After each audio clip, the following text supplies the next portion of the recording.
አባ ጣሊብ እስልምናን እንዲቀበል የአላህ መልእክተኛ ሰለላሁ ዐለይሂ ወሰለም የቻሉትን ሁሉ ሞከሩ። የዓሚ አጎቴ ሆይ አሉት፣ ቁሊ ከሊመተን ዋሒዳ አንዲት ቃል ብቻ በልልኝ፣ ኡሓጁ ቢሃ ኢንደላህ ለአንተ ስለ አላህ ፊት ሞግትልሃለሁ፣ ላኢላሃ ኢለላህ ብቻ ብል፣ ሌላውን ተወው አሉት። ይህን ጊዜና በሞት ፍራሽ ላይ ተኝቶ ሳለ አባ ጣሊብ ዞረና የመካ ሹማምንትን ተመለከታቸው።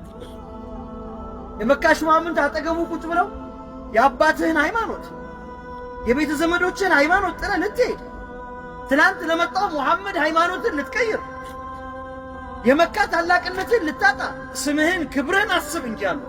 አባ ጣሊብ ክብሩ ባሰበት፣ ስሙ ባሰበት። ብዙዎች ለስማቸው ሲሉ እስልምናን ሽጠዋል። ብዙዎች ለክብራቸው ለገንዘብ ሲሉ እስልምናን አሁንም እየሸጡ ነው። ብዙዎች ለስልጣናቸው ሲሉ እስልምናን አሁንም በርካሽ ያወደሙ።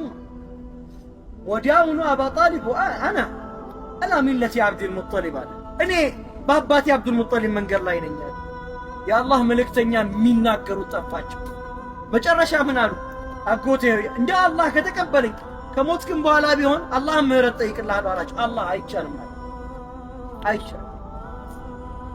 ከሞተ በኋላ የአላህ መልእክተኛ አባ ጣሊብን አየሁት፣ ከእግሮቹ ተረከዝ ውስጥ የሚነድ እሳት እስከ ጭንቅላቱ ድረስ እየፈላ ሲያነደው አየሁት አሉ። አባ ጣሊብ